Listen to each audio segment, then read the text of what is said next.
So hello again, I am back from Glasgow and I managed to catch myself up with all the rest, well, all the G1 stuff. Anyways, I also managed to catch up with AEW and I've been trying to catch up with GCW as well. So today's video, we're going to do a quick video today. I am going to talk about nights 3 and 4 from this one's G1. Some really good matches, and I always say in these videos, especially with G1, that even if I don't talk about the matches as much or as in detail, please go out your way to watch these matches, because I've been enjoying the hell out of them, to be honest with you, when I've had the chance to actually sit down and watch them. But look, today we're going to do a shorter video, and we'll go through all the night 3 and night 4 results. I'll talk a little bit about each match. I'm very tired right now, and I've got other things to be reviewing and a lot of work to be doing. Anyways, let's go on to night 1. So in night 1, we had some great matches actually in this one as well. So the opening match was my boy for Pro Wrestling Noah, Kaito Kiramura, defeated Bullet Club's Chase Owen. And that was a simple match structure, but I quite enjoyed it. And they're quite good at showing how good Kiramura is. He's having a great tournament so far.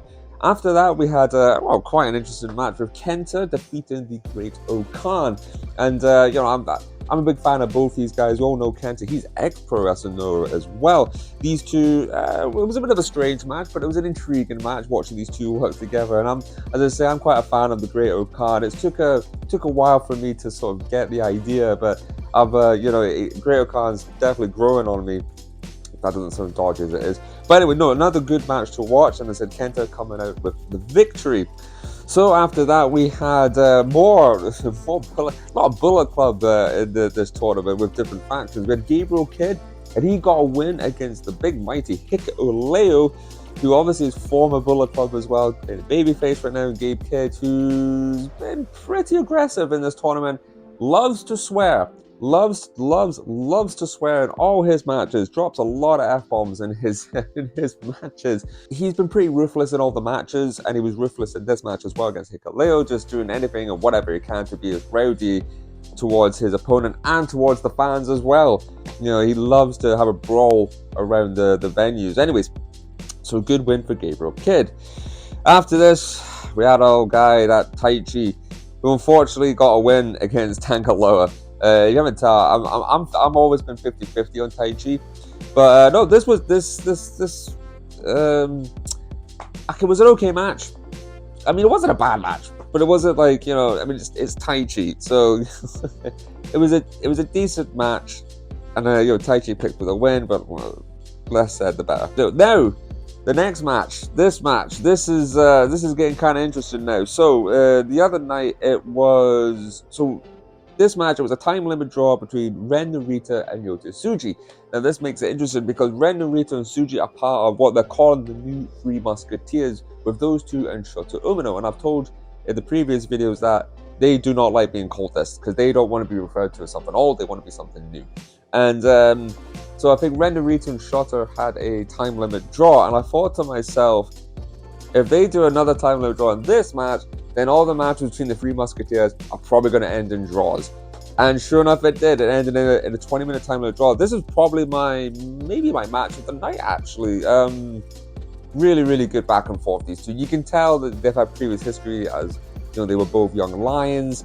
And Ren Narita, who is starting to become a bit of a dead lookalike for Katsuya Shibata now. But I love Soji's look, and these two had a great 20-minute time limit draw match. Honestly, I think these guys are going to be the three future figures of New Japan Pro Wrestling, but we need to come up with something other than just calling them the new Three Musketeers. Let's try and be more creative with that idea. But again, can't wait to see. I think Tsuji's still going to wrestle Shota, I think.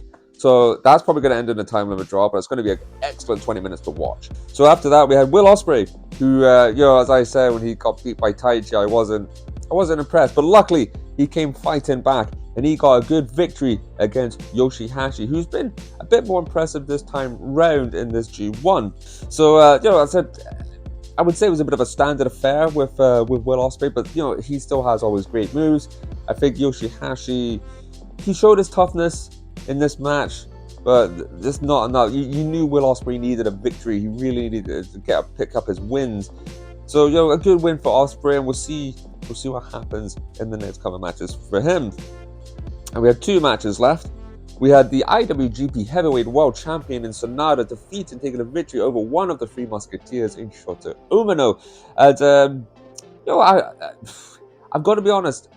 I love Sonata. I've always been a big supporter of Sonata when it was LIJ days. I always thought he was a bit underrated. I thought his in-ring work was great.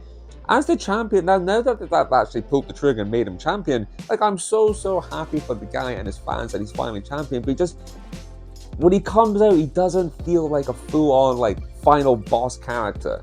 Okada will always, I think, hold that. When he was champion, he really felt like a final boss character. Sonata, he's picked up another win here, obviously, but there's some aura missing about him. But don't get me wrong, I love him in the ring. I love his Paradise Locks, the way he flows. I think he just needs to show a little bit more charisma in the ring. But each to their own. But as I said, a good win for Sonata, and hopefully Shota Umino can bounce back from that. And we had the final match of the night for night 3 in the B block and A block and B block matches. It was Okada who got a win against El Phantasmo, and I quite enjoyed this match. Good win for Okada, and El Phantasmo has just been playing a really good babyface, and we actually got to see a bit more of heel Okada, who they've not fully embraced it yet. They've not really pulled the trigger like Okada is, okay, he's heel. But obviously with his feud with Kaito Kitamura earlier in the year and other things going on, he came out in his black trunks again. He likes to wear his black trunks. And he felt a bit more heelish, definitely. And I'm waiting for them to finally pull the trigger. They make him full-on heel, like he is a full-on bad guy. But a good win for Okada, who, even without a championship, he still has that kind of, as I said from Sonata, a final boss feel to him. He's a guy you really want to beat. And he always, as I said, he's won the previous 2 G1s as well, Okada. So look, that was the end of night 3. I quite enjoyed the matches. I mean, the thing is, there was no bad matches, but there wasn't as many bangers on this night, I would say. I would go back and watch the time limit draw, Ren Narita and Yoji. I quite enjoyed that one. Probably Kenta and Great Okan, and then Kaito Kitamura. I would go watch those matches. But look, that was night 3 for A and B block. Now let's get into night 4 for the C and D block matches. So let's talk about the night 4 matches for C and D block. And there was some entertainment in this one, especially the opening match. We had Zack Sabre Jr. defeating Toru Yano in a very entertaining and borderline absurd match. Where do I start with this? They went into full. These two, every time they get together, go in full-on shenanigans mode. With Yano, I think first both of them sent out fake versions of themselves, and which was kind of strange. And then I think. If I remember correctly, I think Yano jumps, Sabre, I think, jumps Yano, or one of them jumps the other one anyway, at the entranceway. And these two get into everything. You see Zack Sabre Jr. is getting the tape.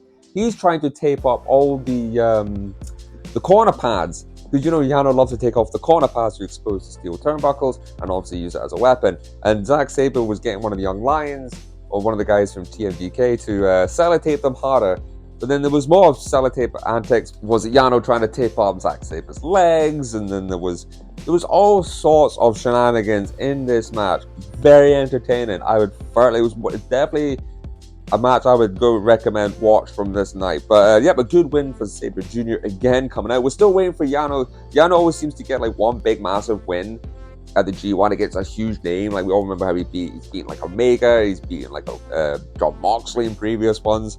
So we're just waiting for that. But a good win for Sabre. After that, we had David Finlay defeating Mikey Nichols in it was a slow built structured match. But it was with David Finlay and having Gedo as well at the apron as well. You never know what's going to happen. But Finlay looks strong.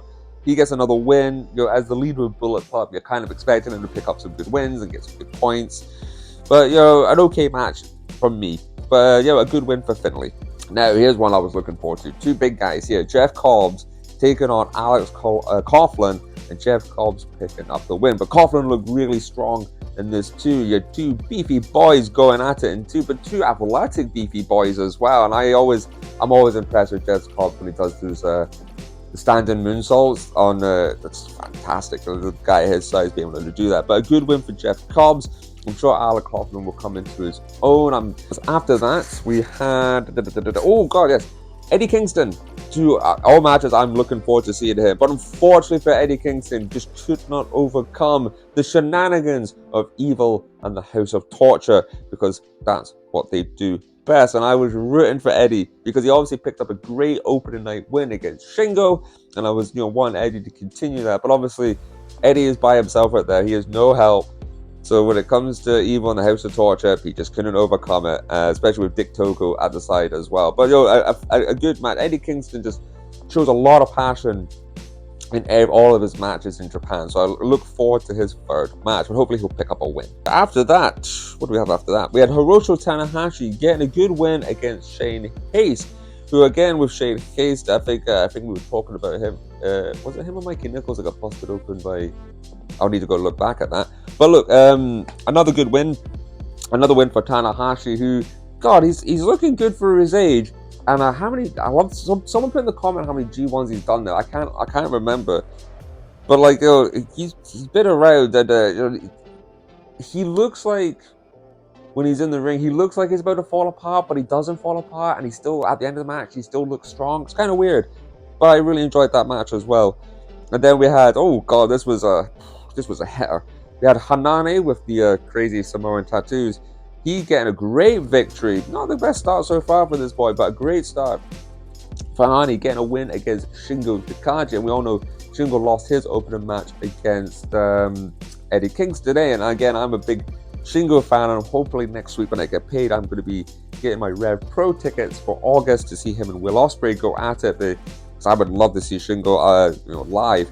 But a great win for Hanane, who's, I said, like, his new look is very intimidating, and this was a good back and forth. So it was some of the chops and some of the, oh God, there was some heavy glandins here. There was, I bet these two were feeling it the next morning, that's for sure. But I said, Hanane managed to get a win and another 2 points. We had 2 matches left after this. So we had Naito. This was an interesting match for me. Naito taking on Goto and picking up the win. And we all know Goto is a former IWGP heavyweight champion, I think, a bit of a legend in New Japan. Obviously had a great fun match with Yano as well. And these two, I was like, it was a kind of match we expected. It was sort of the hard-hitting, straightforward Goto taking on the cocky Naito.